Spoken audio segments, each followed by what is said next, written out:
السلام علیکم میرے پیارے پیارے لسنرز، مجھے امید ہے آپ سب لوگ خیریت سے ہوں گے، ٹھیک ٹھاک ہوں گے۔ مجھے آپ لوگوں کو ایک انفارمیشن دینی تھی، ویسے میں اپنے دوسرے چینل پر بتا چکی ہوں اس بارے میں، لیکن مجھے یہاں پر بھی بتانا تھا، بہت سے لوگ اس چینل پر شاید نہ ہوں۔ میرے فادر کو کینسر ڈائگنوز ہوا ہے، تو ان کا بھی ٹریٹمنٹ سٹارٹ ہونے والا ہے، اور مطلب میں ان کے ساتھ ڈاکٹرز وغیرہ کے پاس جانا اور ٹیسٹ کروانا یہ سب کچھ چل رہا ہے، تو میں اس سلسلے میں کافی بزی ہوں۔ پھر گھر میں بھی ظاہر سی بات ہے، یہ ایک ٹینشن والا ماحول چل رہا ہے۔ اس میں ریکارڈنگز آپ لوگوں کو ہو سکتا ہے اتنے تواتر سے نہ ملیں، اور پچھلے کچھ دنوں سے یہی سب کچھ چل رہا تھا، تو میں اسی میں بزی تھی۔ لیکن اب وہ فائنلی ڈائگنوز ہو گیا ہے، اور اس کا ٹریٹمنٹ ہمیں بہت جلدی کروانا ہے، تو مجھے جب بھی ٹائم ملے گا اور سب کچھ خیریت رہے گی انشاءاللہ، تو میں ایپیسوڈ ضرور دوں گی آپ لوگوں کو، ادھر یا پھر اس دوسرے والے کا، خوابوں کا شیش محل کا، جس کا بھی ہو سکا میں ریکارڈ کروں گی۔ اور بس میرے والد کو اپنی دعاؤں میں یاد رکھیے گا کہ ان کا سرجری وغیرہ ہو جائے تو وہ جلدی سے اس کے بعد ریکور کر لیں، سکسیزفل ہو جائے، اور اللہ میاں سب کو اپنی حفظ و امان میں رکھے۔ اور جب ان کی سرجری ہوگی میں جب بھی آپ لوگوں کو اپڈیٹ کروں گی، اور آپ لوگ بس انہیں اپنی دعاؤں میں یاد رکھیے گا۔ تو ابھی ہم آگے ایپیسوڈ شروع کرتے ہیں۔ ایپیسوڈ 8۔ جیپ چھوٹی ہونے کے باوجود طاقتور اور برق رفتار تھی۔ سرنگ چٹانوں کو کاٹ کر بنائی گئی تھی اور اتنی کشادہ تھی کہ 2 جیپیں آرام سے پہلو با پہلو چل سکتی تھیں۔ اندر ہی 10 گز کے فاصلے پر دیواروں کے ساتھ طاقتور لائٹس نصب تھیں۔ ان کی روشنی میں سرنگ کا ایک ایک حصہ واضح نظر آ رہا تھا۔ اندر گھٹن کا احساس نہیں تھا، اس کا مطلب تھا کہ اس میں تازہ ہوا کی آمد و رفت کا خیال رکھا گیا تھا۔ سرنگ کوئی میل بھر لمبی تھی اور ہم 5 منٹ بعد اس کے دوسرے سرے تک جا پہنچے تھے۔ یہ کوئی وسیع غار تھا جسے مناسب رد و بدل کے بعد ہال کی شکل دے دی گئی تھی۔ ہال نہ صرف جیپوں کی پارکنگ کا نظام تھا، بلکہ ایک طرف ورک شاپ اور پیٹرول بھرنے والا پمپ بھی موجود تھا۔ جیپ سے اتار کر ہمیں پیدل ہال یا غار کے باہر لایا گیا، اور میں ایک بار پھر حیران ہوا تھا۔ پہلی بار مجھے اس خفیہ بندرگاہ نے حیران کیا تھا، تو دوسری بار مجھے چٹانوں کے دوسری طرف کے نظاروں نے حیران کر دیا تھا۔ ہم بلند پہاڑی کے اوپری حصے میں کھڑے تھے۔ یہاں مجھے درست طور پر معلوم ہو گیا کہ ہم ایک ہی جزیرے پر تھے۔ کئی سمتوں میں بعید فاصلے پر سمندر اپنی جھلکیاں دکھا رہا تھا۔ ہم سطح سمندر سے کوئی 2000 فٹ کی بلندی پر تھے۔ مجھے اندازہ نہیں تھا کہ سرنگ اس قدر بلندی پر جا کر نکلے گی۔ یہ شاید سرنگ کی ساخت کا کمال تھا کہ مجھے جیپ کی بلندی کی طرف جانے کا احساس نہیں ہوا تھا۔ نیچے کا منظر اتنا سحر انگیز تھا کہ آدمی کھو کر رہ جائے۔ اس طرف بے حد گھنا جنگل تھا، جس میں بے شمار اقسام کے بلند و بالا درخت اگے ہوئے تھے۔ ان درختوں پر بیلیں چڑھی ہوئی تھیں۔ جنگل کے درمیانی حصے میں ہلکی سی دھند چھائی ہوئی تھی۔ شاید اس طرف پانی کا کوئی ذخیرہ تھا جس سے صبح سویرے بھاپ اٹھ رہی تھی۔ جنگل کے بعد سرسبز پٹی کے ساتھ بے شمار مکانات نظر آ رہے تھے، اتنی دور سے کھلونوں جیسے لگ رہے تھے۔ آبادی کا یہ سلسلہ ساحل سے تھوڑی دور تک پھیلا ہوا تھا۔ یہ ایک اچھا بھلا قصبہ تھا۔ سیاہ فام گارڈ بولا، کھڑے کیوں ہو، چلو۔ پیدل؟ عبید صلاح نے فکر مندی سے کہا۔ نہیں، تمہارے لیے رولز رائس آئے گی، پیدل چلو، لارڈ کی اولاد کہیں کے۔ چلو۔ عبید نے شانے اچکائے۔ لیکن میں راستے میں بھاگ نکلا نا، تو شکوہ مت کرنا۔ میں اس کی بات پر مسکرائے بغیر نہ رہ سکا۔ وہ اس حالت میں بھی زندہ دلی کا مظاہرہ کر رہا تھا، جبکہ اس کے چاروں طرف اس کے خون کے پیاسے دشمن تھے، اور بچنے کی کوئی راہ نظر نہیں آتی تھی، اور نہ ہی فرار کی کوئی ترکیب۔ ہم نے اس مختصر سی سڑک پر مارچ شروع کر دیا، جس کے کنارے گھنے اور بلند درخت اگے ہوئے تھے۔ جو جگہ درختوں سے بچ گئی تھی، وہاں رنگ برنگے پھولوں کے پودے تھے۔ درختوں پر متعدد پرندے چہچہا رہے تھے، لیکن مجھے کوئی جانور نظر نہ آیا، سوائے خرگوش نما جانور کے، جو بلی سے ذرا ہی بڑا تھا۔ سڑک کے اطراف میں کچی زمین سے بخارات اٹھ رہے تھے۔ فضا میں کسی قدر حبس اور گرمی تھی۔ اندازہ تھا کہ دن بڑھنے کے ساتھ ساتھ گرمی میں اضافہ ہوگا۔ گویا یہ جزیرہ خط استوا کے علاقے میں ہو سکتا تھا، لیکن میں نے اندازہ لگایا تھا کہ یہ سعودی عرب کے شمال مشرقی ساحل کے آس پاس پایا جاتا ہوگا۔ اس خطے میں بھی گرمی اور حبس ہوتا تھا، لیکن یہاں بارشوں کا اوسط کم تھا، جبکہ اس جزیرے کے اس تر و تازہ جنگل کو دیکھ کر محسوس ہوتا تھا کہ یہاں باقاعدگی سے بارش ہوتی ہوگی۔ اس قسم کی آب و ہوا افریقہ میں صومالیہ کے نچلے حصے میں پائی جاتی تھی۔ اس خطے کی لائن میں سری لنکا اور مالدیپ بھی آتے تھے، جہاں سارے سال ہی بارشیں ہوتی رہتی ہیں، حالانکہ یہ علاقے خط استوا سے خاصے فاصلے پر ہیں۔ اچانک میرے ذہن میں خیال آیا کہ کہیں میں نے سفر کی سمت کے بارے میں غلط اندازہ تو نہیں لگایا تھا۔ میں سوچ رہا تھا کہ یہ جنوب مغرب کی طرف آئے تھے۔ در حقیقت یہ لوگ جنوب کی طرف سفر کرتے رہے ہوں، اور ہم اس وقت بحیرہ ہند کے کسی جزیرے میں ہوں۔ کم از کم اس کی آب و ہوا سے یہی محسوس ہوتا تھا۔ بحیرہ عرب میں اس قسم کے سرسبز جزائر نہیں ملتے۔ دوسرے حساس سمندر میں قزاقوں کی طرف سے یوں کھلے بندوں अड्डा बनाकर रहना हैरत अंगेज था। इसके बरक्स वो बहरा हिंद की बेहिसाब वसतों में आराम से रूपोश रह सकते थे। इस खत्ते में बेशुमार वीरान जजायर मिलते हैं जो समंदरी रास्तों से हटकर वाक़ हैं। रास्ते में तीनों गार्ड्स मुस्तकिल चौकिन्ना रहे थे। वो हमारे दाएं बाएं चल रहे थे और एक अकब में था। अचानक एक तैयारा शोर मचाता हुआ हमारे सरों पर से गुजर गया। ये दरमियानी किस्म का तैयारा था जो मुसाफिरों और सामान दोनों की बारबरदारी में इस्तेमाल होता था। देखते ही देखते तैयारा आबादी के मशरक़ी सिमत में घने दरख्तों में गायब हो गया। गालिबन उन्होंने दरख्तों के दरमियान कोई खुफिया एयरफील्ड भी बना रखा था। फ़िज़ाई राब्ते के बगैर उस दूर दराज खत्ते में रहना नहायत दुश्वार था। अब सवाल यह था कि यह तैयारा आया कहाँ से होगा। क्या उसने किसी कानूनी एयरफील्ड से परवाज़ की होगी या ये कज़ाक़ों के किसी दूसरे अड्डे से आया होगा। ये मुमकिन था कि तैयारे ने किसी प्राइवेट एयरफील्ड से परवाज़ की हो जहाँ इस किस्म के गैर कानूनी कामों में आसानी रहती है।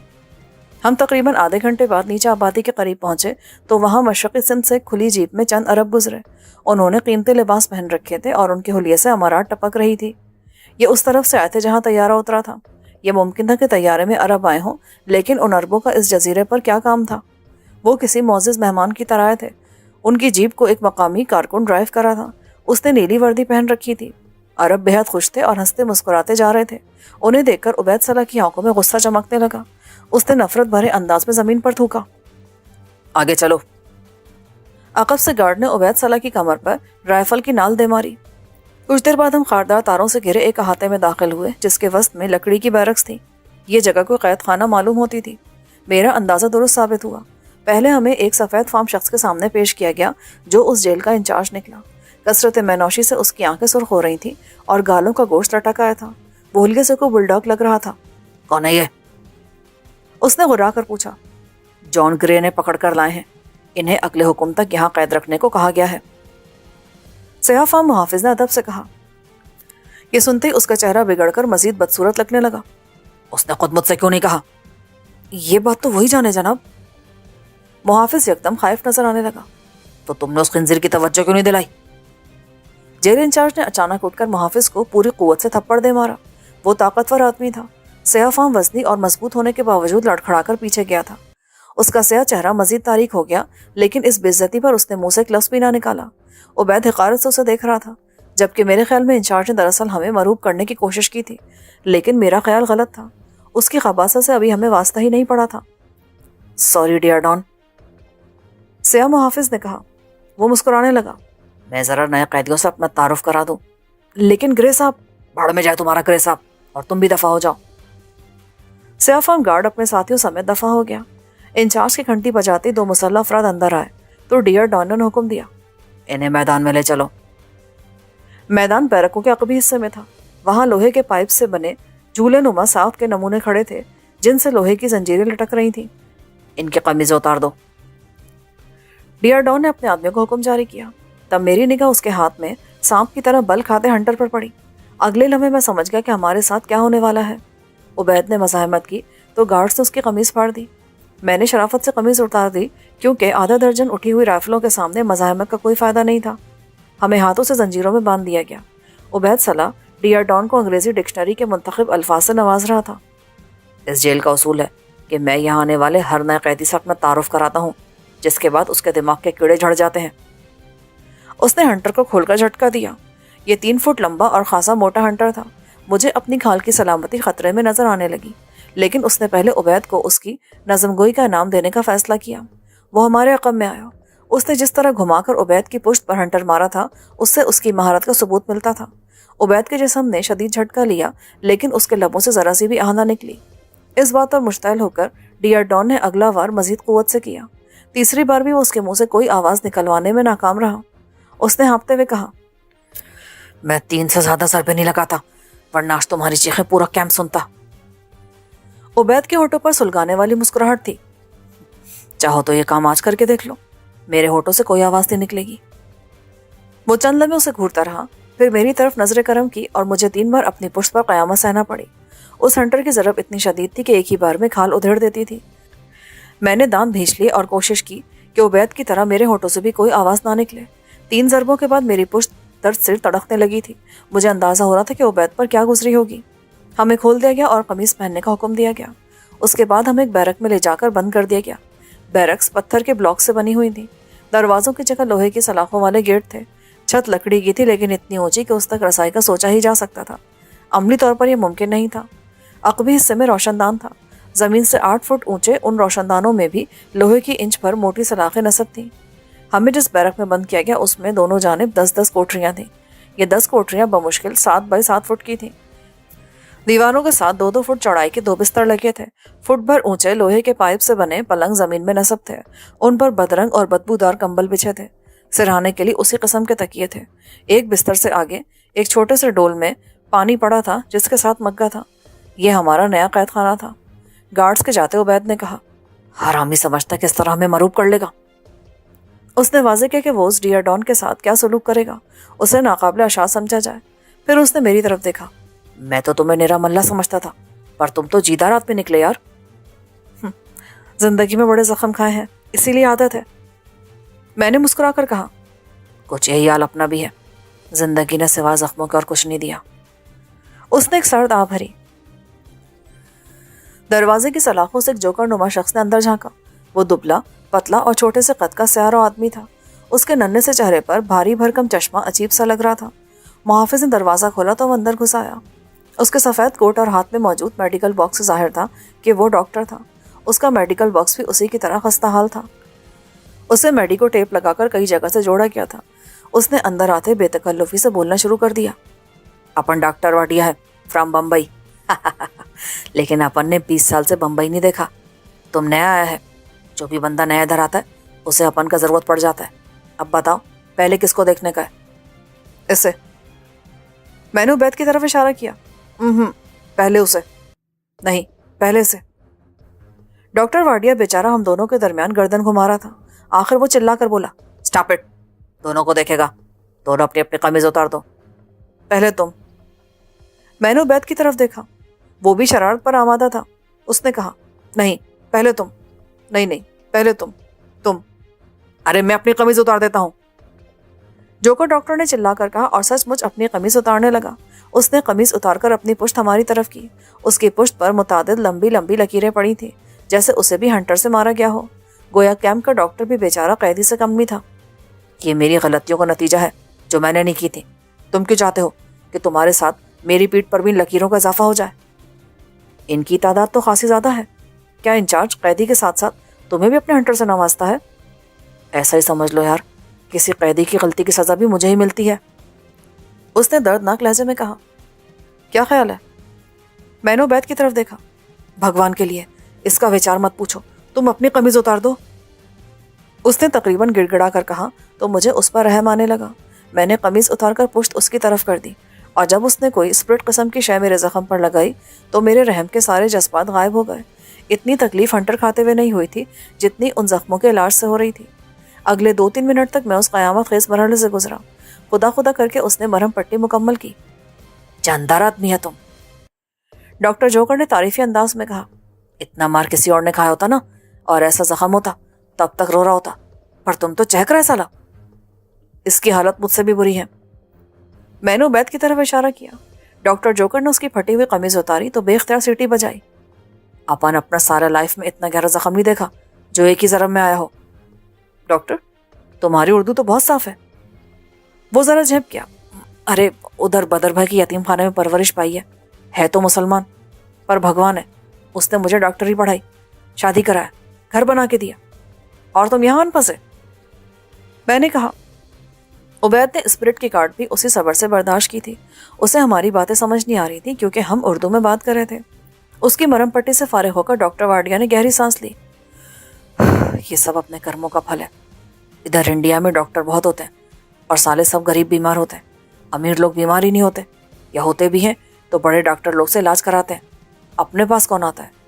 एक आदमी ने मेरे को दुबई ले जाने का लालच दिया और यहाँ ले आया। मैंने हंसकर कहा, नहीं बाबा, उसने अपने को दुबई पहुंचाया था, पर अपन के पास वीज़ा पासपोर्ट कुछ नहीं था। 4 महीने एक होटल पे डिश वॉशिंग करता रहा, फिर एक क्लिनिक में कंपाउंडर हो गया। बाद में पता चला डॉक्टर ही कंपाउंडर था और गलत धंधे करता था।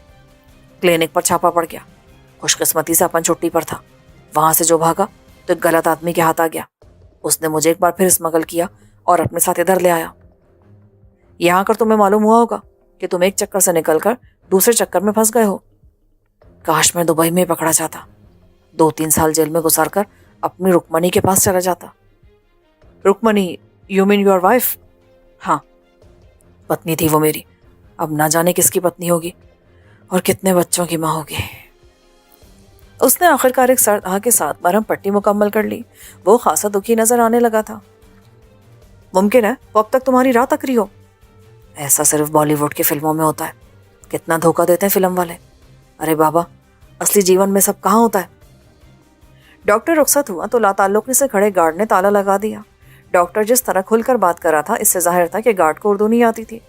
डॉक्टर जाते जाते हमें कुछ दवाइयाँ भी दे गया कि वक्फे वक्फे से खाते रहें, यानी जब भी ज़्यादा दर्द महसूस हो।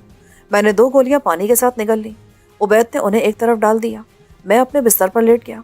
अचानक उबैद ने कहा, ये डॉक्टर दिलचस्प लेकिन मजलूम आदमी है। मैं उछल पड़ा, इसलिए नहीं कि उसने ये जुमला कहा था, बल्कि इसलिए कि उसने ये जुमला साफ उर्दू में कहा था। तुम्हें उर्दू आती है? उसने सर हिलाया। मेरे साथियों में चंद पाकिस्तानी हैं, मैंने उनसे ज़ुबान सीखी है। मुझे उर्दू के अलावा फ़ारसी और अफ़गानिस्तान में बोले जाने वाली ज़ुबान दरी भी आती है। अरबी मेरी मादरी ज़ुबान है। इसके अलावा अंग्रेज़ी और किसी कदर फ्रांसीसी भी बोल और समझ लेता हूँ। बस एक ज़ुबान की कसर रह गई थी, वरना तुम हफ्त ज़ुबान कहलाते। हफ्त ज़ुबान? वो क्या होता है? मैंने उसे समझाया कि 7 ज़ुबानें जानने वाले अफराद को हफ्त ज़ुबान कहा जाता है। सिंध में सच्चल सरमद शायर थे जो 7 ज़ुबानें जानते थे। इसी बिना पर शायर हफ्त ज़ुबान कहलाते थे। उन्होंने उन तमाम ज़ुबानों में शायरी भी की थी। अगर जिंदगी ने मोहलत दी तो एक ज़ुबान और सीखकर इस कमी को पूरा कर लूंगा, उसने खुशमिजाजी से कहा। फिर लेटते हुए बोला, उस बदबख्त ने हंटर से नाश्ता करा दिया था। अब खाने की तवक्को फजूल है, लिहाजा बेहतर है कि सोया जाए। चंद लम्हों बाद गार्ड ने आकर फिर दरवाज़ा खोला और एक शख्स ने ट्रे अंदर सरका दी, जिस पर मछली के तले हुए टुकड़े और कॉफ़ी रखी थी। खासा अजीब सा नाश्ता था, लेकिन जेल में मर्जी का मेन्यू कहाँ होता है। समंदर में रहने वाले मछली का कसरत से इस्तेमाल करते हैं। इस आबो हवा में मछली का इस्तेमाल मुफीद होता है और सस्ता भी, क्योंकि समंदर में रहने वालों को उसका गोश्त ताज़ा और आसानी से मिल जाता है बनिस्बत जानवरों के गोश्त के। इस तरह अजनास और सब्जियां भी बहरी जहाज़ों पर कम इस्तेमाल की जाती हैं। ज़्यादातर मछली ही खाई जाती है। इस तरह जज़ायर जो खुश्की से दूर पाए जाते हैं, वहाँ पर भी मछली का कसरत से इस्तेमाल होता है। जज़ायर पर ज़राअत कम होती है और दूसरे ममालिक से डेयरी की मसनूआत, गोश्त, फल और सब्जियां दरामद करना खासा महंगा पड़ता है। बहुत सारी अशिया तो जज़ायर में पैदा ही नहीं होती हैं। इस वजह से अक्सर जज़ायर की मईशत माहीगीरी के गिर्द घूमती है। इससे उनका अव्वलीन मसला यानी खुराक हल हो जाता है। अगरचे मुझे उस जगह माहीगीरी होती महसूस नहीं हो रही थी, बल्कि ये जजीरा कज़ाकों के एक बैनुल-अक़वामी गिरोह का मरकज़ नज़र आता था। उसके बावजूद ये लोग अपनी खुराक की अक्सरियत ज़रूरियात समंदर से ही पूरी करते होंगे, ताकि बैरूनी दुनिया पर इन्हिसार कम से कम हो। उसमें ख़तरात भी कम थे। मैंने अंदाज़ा लगाया था कि जजीरे पर कम से कम 6-7 हज़ार नफूस आबाद थे, और इतनी बड़ी आबादी को बैरून मुल्क से खुराक मुहैया करना आसान काम नहीं था, बल्कि कज़ाकों के लिए उसमें ख़तरात भी पोशीदा थे। उनके लिए आफियत इसमें थी कि बाहर से कम रब्ता रखें, ताकि दुनिया उनकी तरफ मुतवज्जो न हो। खिलाफ तवक्को मछली ज़ायक़ेदार साबित हुई थी, और कॉफ़ी भी स्याह होने के बावजूद मज़ा दे गई थी। नाश्ता करके मैं दोबारा बिस्तर पर लेट गया और जाने कब मेरी आंख लग गई। मुझे दोबारा जगाया गया तो शाम हो रही थी। मुझे डॉक्टर वाडिया की सूरत नजर आई। इस बार खिलाफ तवक्को उसने खामोशी से जख्मों की मरहम पट्टी की और रुखसत हो गया। मैंने भी बात करने की कोशिश नहीं की। उसके जाने के बाद मैंने सिल्वर के मग्गे से दरवाज़ा बजाया। गार्ड फौरन आन मौजूद हुआ। क्या बात है? उसने घुरा कर पूछा। मुझे हाजत महसूस हो रही है। वो चंद लम्हे मुझे घूरता रहा, फिर चला गया। चंद मिनट के बाद एक और शख्स उसके साथ आया, जो मुसल्ला नहीं था। उसने आकर ताला खोला और मुझे बाहर निकालकर दोबारा ताला लगाया और साथ आने का इशारा किया। इस दौरान में गार्ड राइफल ताने पूरी तरह चौकस था। वो हमारे साथ ही रहा। बैरक के बाहर एक छोटा सा बाथरूम था। ये बमुश्किल 3 बाय 3 फुट का और 6 फुट ऊंचा था। मैंने हर बैरक के सामने ऐसा ही एक बैतुल खला देखा था। अंदर अगरचे बदबू थी, लेकिन ये किसी हद तक साफ सुथरा था। उसमें अंदर से दरवाज़ा बंद करने के लिए कुछ नहीं था, सिर्फ एक मामूली सा खटका था जो बाहर से भी खोला जा सकता था। तुम्हारे पास सिर्फ 2 मिनट है, गार्ड के साथ आने वाले शख्स ने कहा। मैं बाहर निकला तो उन्होंने इसी तरह मुझे लाकर कोठरी में बंद कर दिया। 2 दफ़ा मरहम पट्टी के बाद जख्मों में तकलीफ खासी हद तक कम हो गई थी। अंधेरा छाते बैरक की राहदारी में नस्ब तेज रोशनी वाले बल्ब रोशन हो गए। सेल्स में कोई बल्ब नहीं लगा था, बल्कि सलाखों से रोशनी गुजरकर यहाँ उजाला करती थी।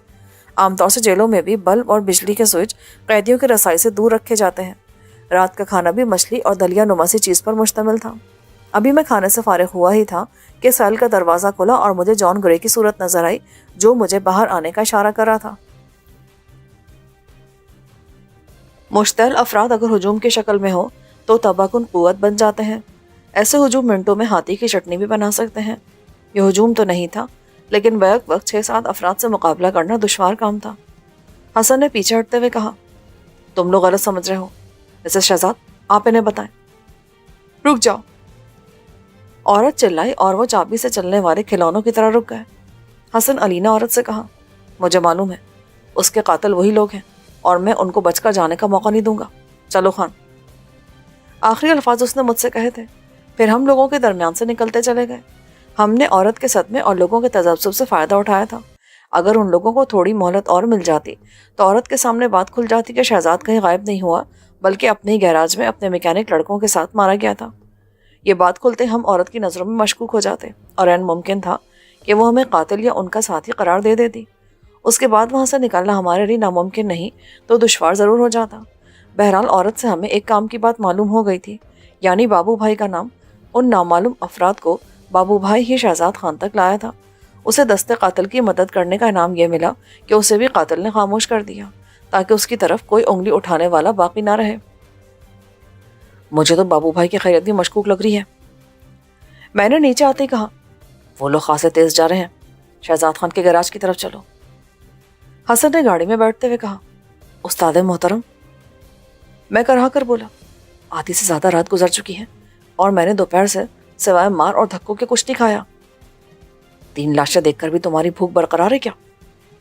حسن نے سرسری سے لہجے میں کہا، تو آپ کیا چاہتے ہیں کہ میں چوتھی لاش بن جاؤں؟ بادر ناخواستہ حسن نے گاڑی ایک رات بھر کھلے رہنے والے ہوٹل کے سامنے رکوائی۔ پیٹ بھر جانے کے بعد مجھ پر نقاہ طاری ہونے لگی تھی۔ کیا خیال ہے باقی کا کام کل پر نہ چھوڑ دیا جائے؟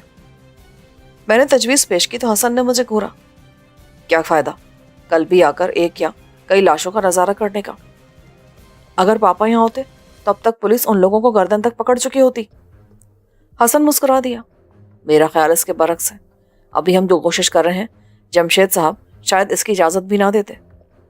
بھلا پاپا کیوں نہیں چاہتے کہ مجھ پر حملہ کرنے اور مجھے اغوا کرنے کی کوشش کرنے والے نہ پکڑے جائیں؟ یک دم حسن محتاط نظر آنے لگا۔ اس نے ایک نظر ڈرائیو کرتے شخص کی طرف دیکھا اور بولا، بھائی پھر جمشید صاحب اس معاملے کو براہ راست اپنے ہاتھ میں لے لیتے، وہ لوگ اب تک پکڑے جا چکے ہوتے۔ میں نے محسوس کیا کہ حسن علی نے بات بدل دی تھی۔ پہلے اس کا لہجہ کچھ اور تھا اور اب اس کا انداز بالکل بدل گیا تھا۔ حسن علی نے گاڑی مقتول شہزاد خان کے گیراج سے کچھ فاصلے پر رکوائی۔ وہاں اب بھی رونق تھی، لیکن لوگوں میں خوف کے اثرات بھی تھے۔ آس پاس کی اکثر دکانیں بند ہو چکی تھیں۔ ان کے آگے لوگ ٹولیوں میں کھڑے تحریر قتل پر سنسنی خیز تبصرے کر رہے تھے۔ ہم ان کے پاس سے گزرے۔ پولیس جائے واردات سے لاشیں اور دیگر شہادتیں لے کر جا چکی تھی۔ اس نے بڑی پھرتی دکھائی تھی۔ حالانکہ لاشیں دریافت ہوئے 2.5 گھنٹے سے زیادہ نہیں گزرے تھے اور بعض اوقات تو پولیس جائے واردات پر آنے میں اتنی دیر لگا دیتی ہے۔ گیراج سیل کر دیا گیا تھا اور اس کے آگے ایک سپاہی اپنی بندوق کے ساتھ کرسی پر بیٹھا بھگتنے کے انداز میں ڈیوٹی دے رہا تھا۔ لگتا ہے پولیس نے بھگتایا معاملے کو، میں نے حسن سے سرگوشی میں کہا۔ مجھے بھی شبہ ہو رہا ہے، شاید اوپر سے ڈوریاں ہلائی جا رہی ہیں۔ حسن علی نے سر ہلایا۔ ساتھ آنے والے ماہر جغرافیہ کو ہم نے گاڑی میں ہی چھوڑ دیا تھا، لہٰذا اب ہم آزادی سے بات کر سکتے تھے۔ میں نے کہا، کیا پاپا ہوتے تو وہ ہمیں ان لوگوں کو تلاش کرنے سے روک دیتے جنہوں نے مجھے اور ماپارا کو اغوا کرنے کی کوشش کی تھی؟ حسن نے سر ہلایا۔ میرا یہی اندازہ ہے کہ اس کوشش میں کچھ ایسے افراد ملوث ہیں جن پر ہاتھ ڈالنا جمشید علی کے لیے بھی ممکن نہیں ہے۔ میں چند لمحوں کے لیے چپ ہو گیا۔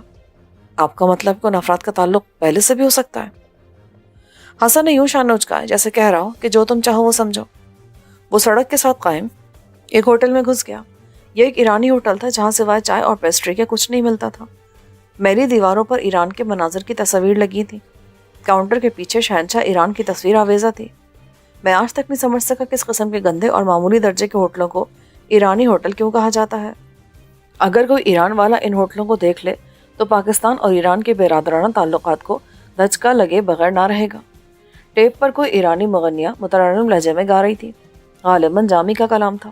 ماپارا نے مجھے ایرانی ادب سے خاصا روشناس کرا دیا تھا۔ بیرے نے پوچھے بغیر ہمارے سامنے 2 چائے لا کر رکھ دی۔ چائے کے بجائے دودھ پتی لگ رہی تھی۔ اس سے پہلے کہ روبوٹ کی طرح چلنے والا ویٹر وہاں سے روانہ ہوتا، حسن نے اس کے ایک ہاتھ پر 10 روپے کا نوٹ رکھ دیا۔ وہ وہی منجمد ہو گیا۔ کیا چاہیے صاحب؟ اس نے آہستہ سے کہا۔ بابو بھائی کہاں ملے گا؟ कौन बाबू भाई? बाबू, ऑटोज वाला बाबू भाई। हसन ने दूसरा नोट उसके हाथ में थमाया। अच्छा वो? पता नहीं, ये कहना मुश्किल है कि इस वक्त कहाँ होगा। बैरे ने सर खुजाया। उसके हाथों से नोट गायब हो चुके थे।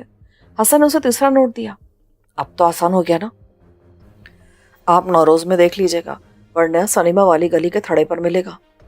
ये दोनों जगह कहाँ हैं? अगर आप मुझे 100 रुपया दें तो मैं आपको उन दोनों जगहों पर ले जा सकता हूँ। बैरे ने यारी से कहा।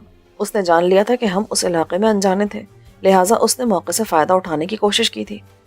बिला वजह आप भटकते फिरेंगे या दूसरों से पूछना पड़ेगा? ठीक है, तुम्हें 100 रुपये मिल जाएंगे।